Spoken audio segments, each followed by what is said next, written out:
Amigas, amigos, olá! Três grandes conferências internacionais, agora nos últimos 2 meses, outubro e novembro. Nós tivemos o encerramento recentemente da COP16 na Colômbia, a COP da Biodiversidade.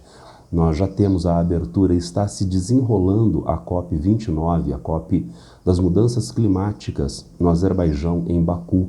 E nós vamos ter a abertura amanhã, na segunda-feira, do G20 aqui no Brasil.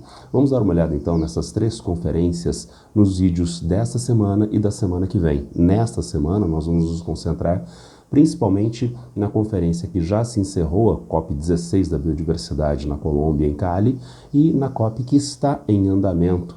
Mas a reunião do G20 dialoga com essas conferências, então vamos conversar também acerca dessa reunião do G20 e vamos nos concentrar na semana que vem no encerramento da reunião do G20 e no encerramento da COP29 no Azerbaijão. Primeiro, a ideia de COP, Conferência das Partes, COP, a sigla é uma sigla que se reporta à Conferência das Partes. E as COPs da biodiversidade e das mudanças climáticas são eventos periódicos de reunião de alto nível dos diferentes países do mundo com vistas aos debates acerca dos problemas de degradação da biodiversidade e das mudanças climáticas. Essas 2 conferências têm raízes na Conferência Rio 92. Na Conferência do Rio 92, nós tivemos a Convenção da Diversidade, entre outros, houve outras convenções, mas a Convenção da Diversidade Biológica e a Convenção Quadro das Nações Unidas sobre Mudanças do Clima. Da Convenção da Diversidade Biológica vem a Conferência das Partes da Biodiversidade, a COP da Biodiversidade, enquanto da Convenção Quadro das Nações Unidas para Mudanças Climáticas, a COP das Mudanças Climáticas. Nós tivemos então, como eu falei na abertura, o encerramento recente da COP16 na Colômbia da Biodiversidade. Estamos tendo o desenrolar da COP29 no Azerbaijão. O que se debateu na COP da Colômbia, na Conferência da Biodiversidade? Eu separei aqui para vocês, de maneira, acho que a mais didática possível, uma reportagem da ONU News, que apontava os cinco aspectos mais importantes a serem debatidos, a serem solucionados na COP da Biodiversidade na Colômbia. Então, a ONU News lançou essa reportagem logo antes do início da conferência. Nós podemos então averiguar agora, já no final da conferência, como isto avançou, como isto evoluiu ou principalmente como não evoluiu. Nós temos um primeiro dado importante, avanços estratégicos dos países. Estratégicos por quê?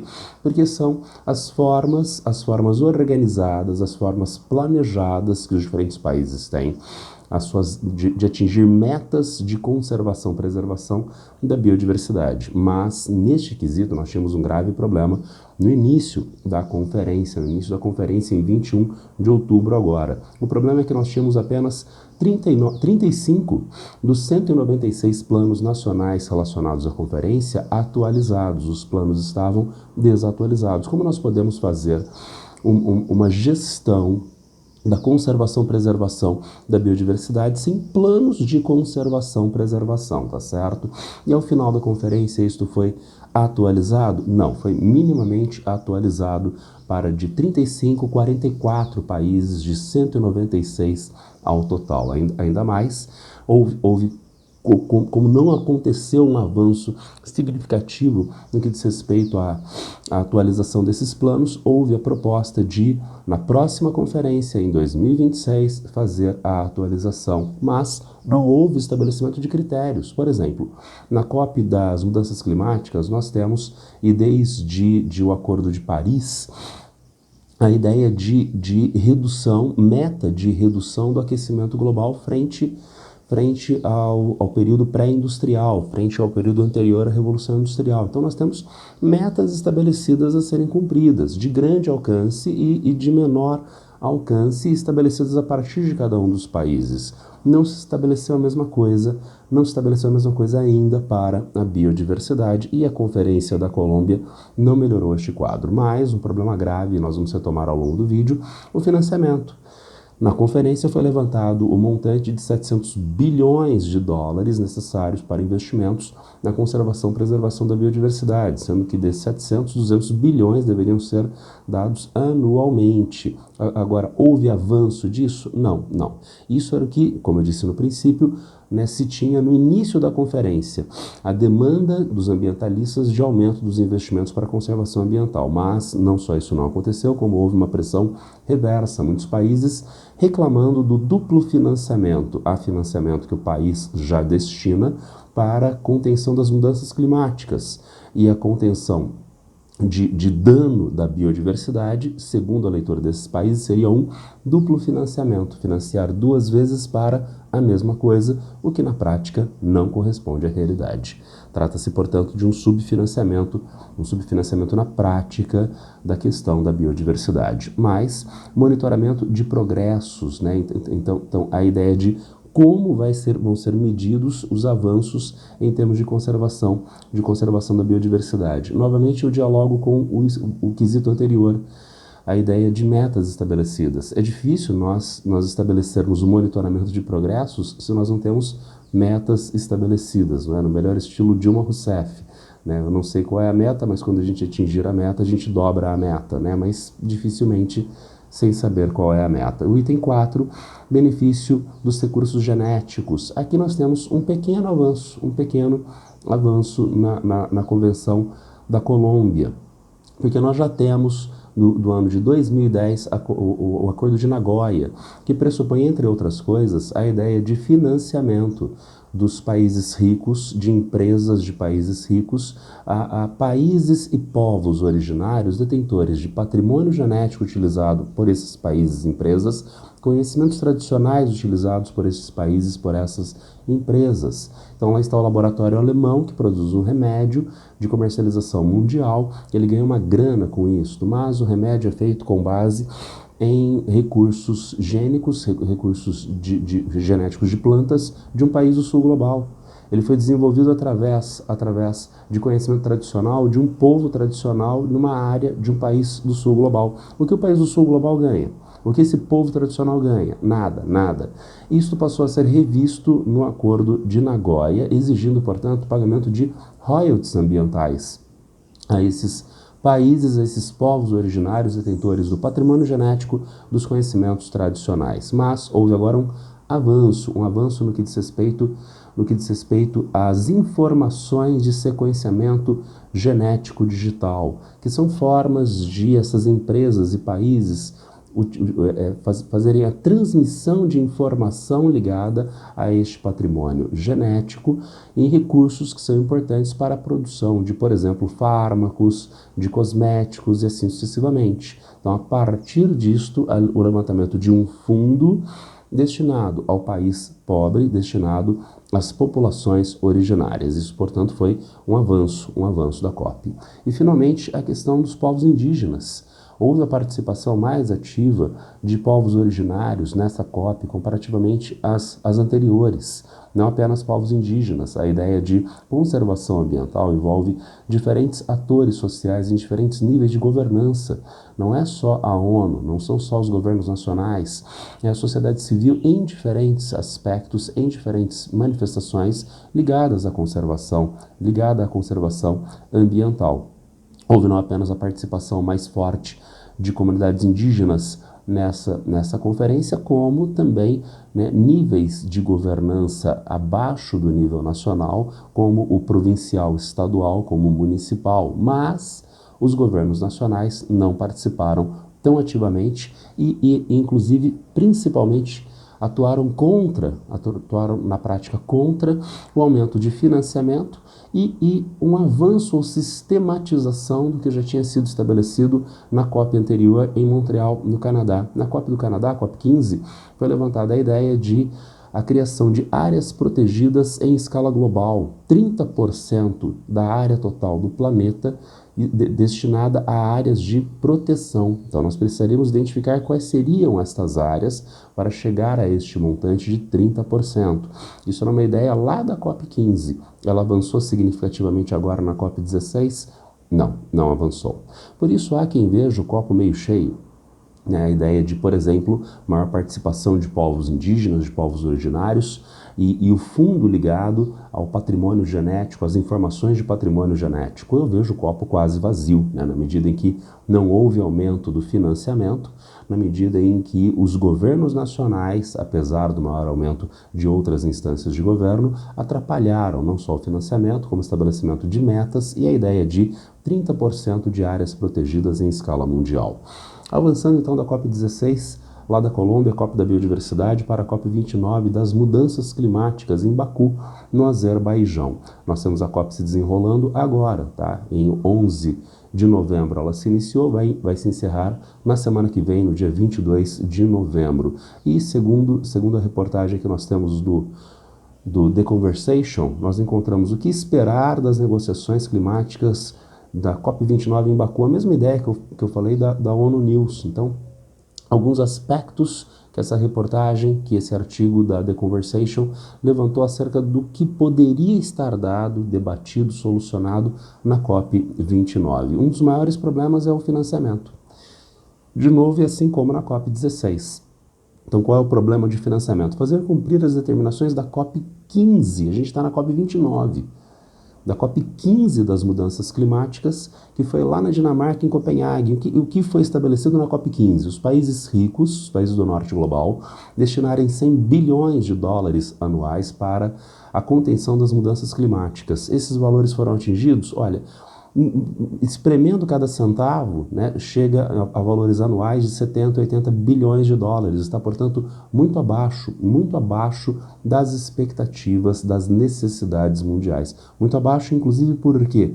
Porque nós temos uma pressão na COP29, que, lembrem-se, está se desenrolando, de aumentar esses valores para algo em torno de 500 bilhões de dólares anuais ou 1 trilhão de dólares anuais para a contenção das mudanças climáticas. Se 100 bilhões não são atingidos, o que não dizer de 500, de 1 trilhão? Claro que a ideia é jogar o mais alto possível para tentar puxar esses valores mais acima, mas eu sou cético em relação a isso. Cético porque, vejam, nós temos resistência da China, da União Europeia, dos Estados Unidos de comprometerem valores ainda mais altos, o que traduz um velho problema das conferências ambientais, um problema que está enraizado lá na primeira conferência da ONU para o meio ambiente, a Conferência de Estocolmo, em 1972. Ecoando o relatório do Clube de Roma, Crescimento Zero, os países ricos, os países do norte global, faziam uma proposta de paralisação do crescimento econômico. Não era parar a atividade econômica, era parar o crescimento econômico para reorganizar a atividade econômica à luz de vantagens socioambientais. Mas os países do sul global foram contra. Não sem alguma razão. Eles argumentaram que durante 200, 300 anos de avanço da manufatura e eventualmente da atividade industrial, os países do norte global causaram os maiores impactos ambientais mundiais. E agora, quando há 1, 2 décadas os países do sul global avançavam em industrialização, era para ter crescimento zero. E os países do sul global reclamaram contra isso, reclamaram então desse ônus ambiental distribuído desigualmente. O Brasil, entretanto, deu uma fala bastante inusitada nessa conferência frente à ideia de crescimento zero. Então, contra a ideia de crescimento zero, que não deixa de ser questionável em diferentes aspectos, o Brasil lançou a ideia de crescimento a qualquer custo. Então, não importa o dano ambiental, o que importa é o crescimento econômico dos países do sul global. Isso iniciou uma tensão do reconhecimento de que há um problema ambiental, mas quem vai pagar a conta deste dano ambiental? Essa tensão foi solucionada, teoricamente, na Conferência do Rio, em 1992. A ideia de responsabilidades comuns, mas diferenciadas. Responsabilidades comuns. Estados Unidos e Angola estão no planeta Terra, onde nós temos mudanças climáticas, onde nós temos danos à biodiversidade. Sim, ambos estão. Então, ambos são responsáveis. Mas, primeiro, qual gerou o dano mais significativo em termos ambientais historicamente? Parece que foi Estados Unidos e muito menos Angola. Segundo, qual desses dois países tem mais recursos financeiros e tecnológicos para investir em escala mundial na contenção destes problemas? De novo, Estados Unidos.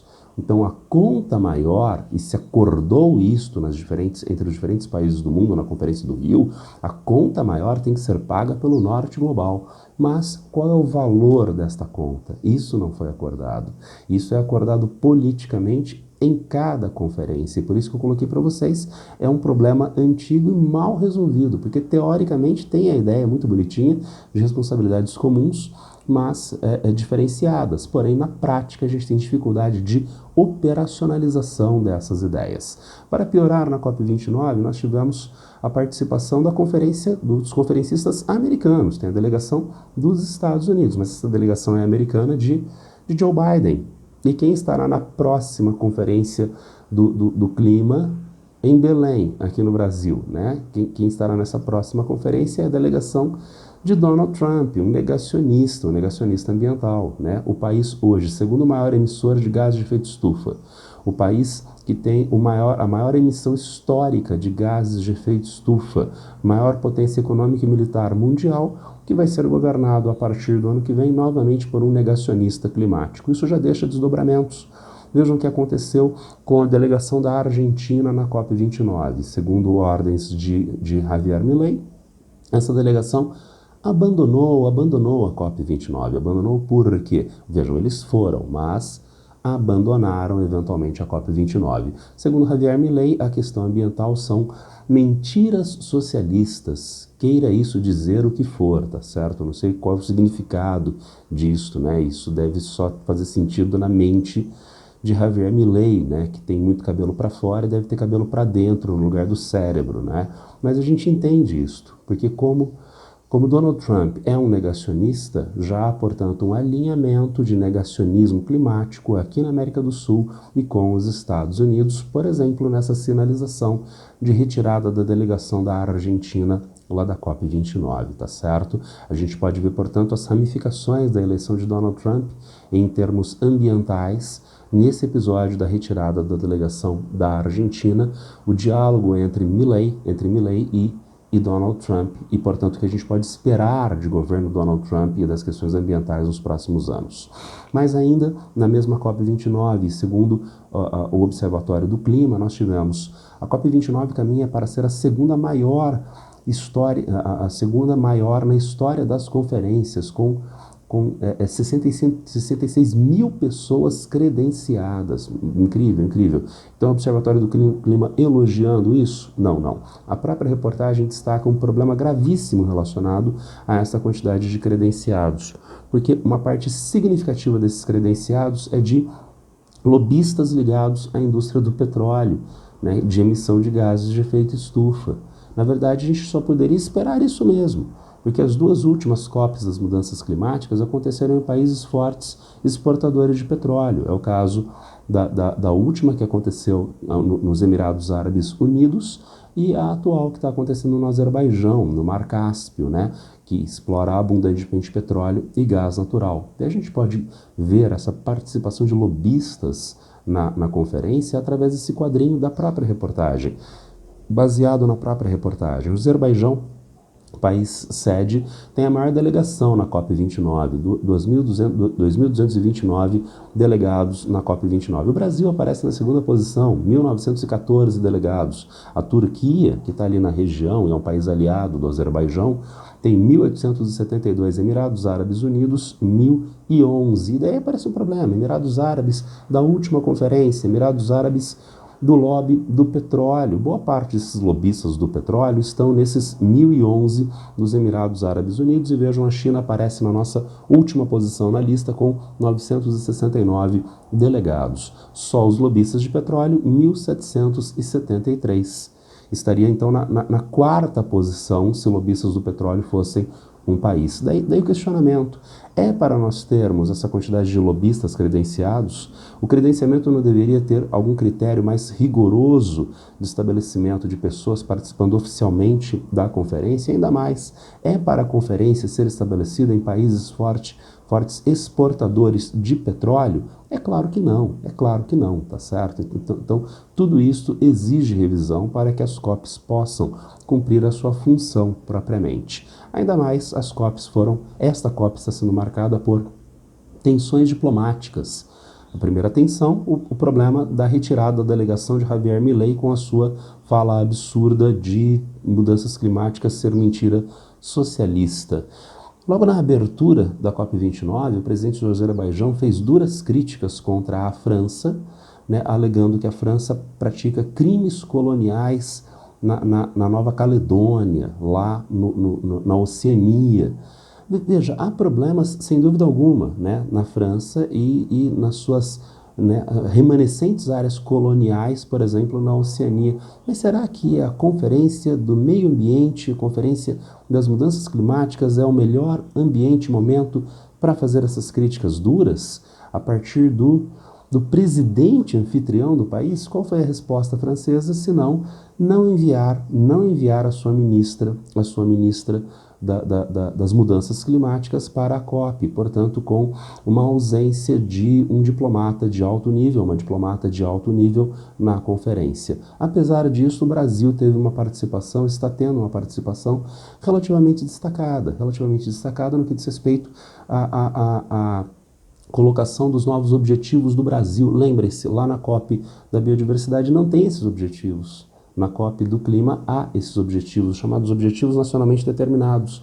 Há um objetivo de longo alcance de redução das emissões de gases de efeito estufa e cada país participante do Acordo de Paris apresenta as suas contribuições nacionalmente determinadas, ou NDC na sigla em inglês.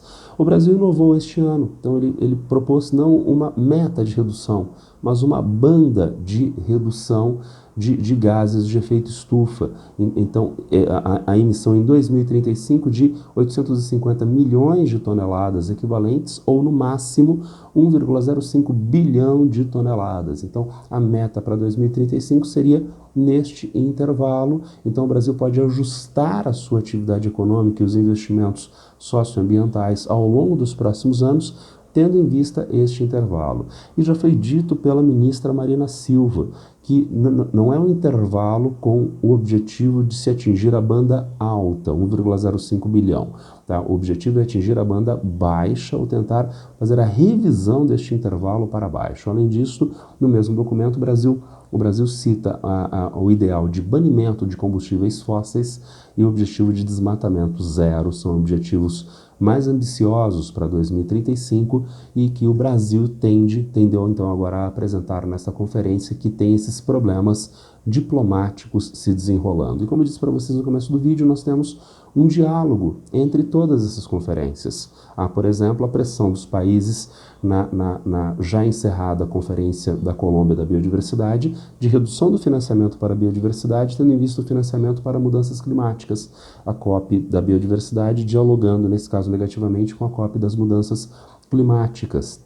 E nós estamos tendo agora, aqui no Rio de Janeiro, na verdade a abertura oficial é amanhã, na segunda-feira, a conferência do G20, né? As 20 maiores economias mundiais, as maiores potências mundiais estão reunidas agora aqui no Brasil, no Rio de Janeiro, entre outros, inclusive o presidente Biden e o presidente Xi Jinping, que estarão junto com o presidente Lula, né, e com os representantes desses três países na COP29. Notem, a conferência do G20 é agora nos dias 18 e 19. Está ocorrendo ainda a COP29 e ela vai continuar ocorrendo a partir do final da conferência.